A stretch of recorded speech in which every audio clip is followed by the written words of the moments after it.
তো কত বছর ধরে আপনি এই কবুতরের সঙ্গে জড়িত আছেন? আমি 3 বছর যাবত এই কবুতর লালন পালন করছি। তো কিভাবে শুরু হয়েছিল আপনার এটা, যদি একটু বলেন ডিটেলস? অনেক আগে থেকেই কবুতর লালন পালনের একটা আগ্রহ ছিল আমার। আচ্ছা। কিন্তু সেইগুলো ওই দেশাল হিসাবে দেশি জাতের কবুতরগুলো লালন পালন করতাম। আচ্ছা। পরবর্তীতে যখন দেখি বিদেশি জাতের কবুতর অনেক ভালো, ফেন্সি জাতীয় কবুতরগুলোর ভালো মার্কেটে চাহিদা, সবার পছন্দ হয়, আচ্ছা, তখন থেকে আমি ওই দেশি কবুতর বাদ দিয়ে এই বিদেশি কবুতর খাঁচায় পালন করার জন্য আচ্ছা উদ্বুদ্ধ হই এবং আরম্ভ।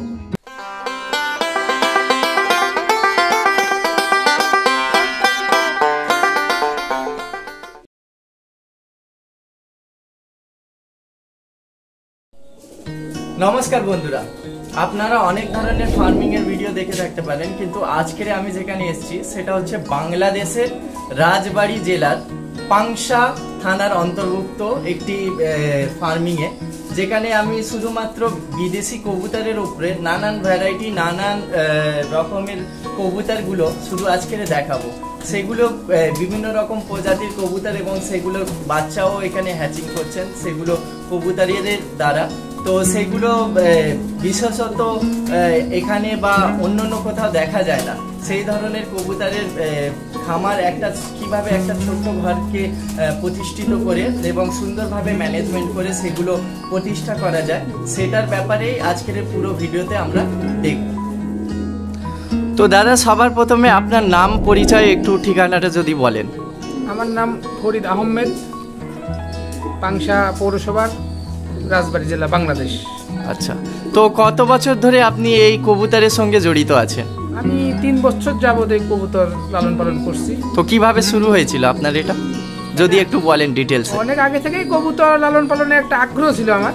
আচ্ছা। কিন্তু সেইগুলো ওই দেশাল হিসাবে দেশি জাতের কবুতরগুলো লালন পালন করতাম। আচ্ছা। পরবর্তীতে যখন দেখি বিদেশি জাতের কবুতর অনেক ভালো, ফেন্সি জাতীয় কবুতরগুলোর ভালো মার্কেটে চাহিদা, সবার পছন্দ হয়, আচ্ছা, তখন থেকে আমি ওই দেশি কবুতর বাদ দিয়ে এই বিদেশি কবুতর খাঁচায় পালন করার জন্য আচ্ছা উদ্বুদ্ধ হই এবং আরম্ভ করি। তো এর পাশাপাশি কি করেন? শুধু এটাই করেন নাকি এর পাশাপাশি আর কিছু করেন? ছোটখাটো ব্যবসা আছে, দোকান আছে। আচ্ছা। দেখাশোনা করি। আর এর পাশাপাশি ভালো লাগার বসে আপনি এই ফার্মিংটা শুরু করেছেন। তো বর্তমানে কত প্রজাতির কবুতরের ব্রিড আছে আপনার কাছে? আমার কাছে বর্তমানে 10 প্রজাতির কবুতর আছে। আচ্ছা। তার ভিতরে বিদেশি প্রজাতি 5-6টা এবং আমাদের লোকাল বাংলাদেশি প্রজাতি আছে। তো এইগুলো কোথায় থেকে সংগ্রহ করেছিলেন আপনি? এটা আমাদের বাংলাদেশে অনেক এলাকাতে পাওয়া যায় বর্তমানে। আচ্ছা। যারা বড় বড় ইম্পোর্টার আছে ওনারা ওই দেশ থেকে কালেকশন করে, আমরা ওনাদের থেকে কালেকশন করে নিয়ে আসছি। আচ্ছা। তো এখন যে যতগুলো প্রজাতি বা যতগুলো কবুতর আছে, টোটাল মানে কত ইনভেস্টমেন্ট করেছেন এর মধ্যে?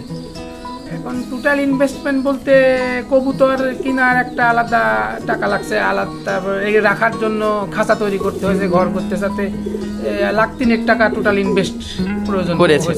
আর কিছু প্রফিট কিছু হয়েছে আপনি বুঝতে পারছেন কিছু? জি, কিছু হয়, শখের সাথে কিছু খরচ টরচ উঠে আসে, এইভাবে আর কি কিছুটা।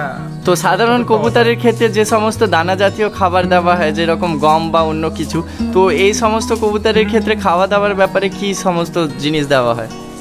গম তো দিতেই হবে, গমের সঙ্গে আমরা কিছু ডাউল জাতীয়, সরিষা জাতীয় খাবার দেই, ডাউল, সরিষা, বাজরা, মুগ, এই সবগুলো কালেকশন করে কিছু হাই প্রোটিন জাতীয় খাবার, ভিটামিন জাতীয় খাবার এগুলো দেওয়ার চেষ্টা করি। সাথে গ্রিড দিতে হয়, ভালো মানের গ্রিড দিতে হয়। তো ধরুন এখনো পর্যন্ত আপনার এই কবুতর পুষতে গেলে, যেরকম দেশি কবুতর একটা যদি পোষেন, তো তার ক্ষেত্রে যেরকম সেরকম রোগ বলতে কিছু হয় না। তবে এই বিদেশি কবুতরের ক্ষেত্রে এখনো পর্যন্ত কি কি সমস্যার সম্মুখীন হতে হয়েছে বা কি কি রোগ বলাই হয়েছে যেটা আপনি লক্ষ্য করেছেন বা আপনার সমস্যার সম্মুখীন বা ফেস করতে হয়েছে? রোগ বলাই দেশি কবুতরের হয় না, ঠিক আছে, ঘরের কবুতরেরও পরিচর্যা করলে বিদেশি কবুতরের রোগ বলাই হয় না। সঠিকভাবে পরিষ্কার পরিচ্ছন্ন রাখতে হবে, পানির পাত্র নিয়মিত পরিষ্কার করে পানি দিতে হবে, মাঝে সাথে কিছু ওই কবুতরের প্রয়োজনীয় গ্রিড, ক্যালসিয়াম এই সবগুলোর যোগান দিতে হবে। আচ্ছা। এইসব ভাবে পরিচর্যা করলে আমি বিদেশি। এখনো পর্যন্ত কোন কোন রোগের ফেস করতে হয়েছে আপনাকে? ওই মাঝে মাঝে ঠান্ডার জন্য, ওই আবহাওয়া ঠান্ডার জন্য বা বৃষ্টির জন্য ঠান্ডা হয়, টুকটাক ঠান্ডা লাগে, এইভাবেই আর কি টুকটাক রোগটা বোঝা যায়। তাছাড়া বড় রোগ, সেগুলোর জন্য ডাক্তারের পরামর্শ নিয়েছেন না নিজেই ট্রিটমেন্ট করেছেন? ডাক্তারের পরামর্শ ক্রমে আমি চিকিৎসা দেই।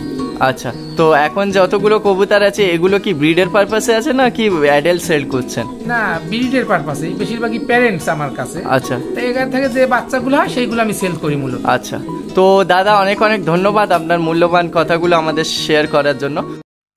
এই প্রতিবেদনে এতটুকুই, আবার দেখা হচ্ছে আমার পরের প্রতিবেদনে।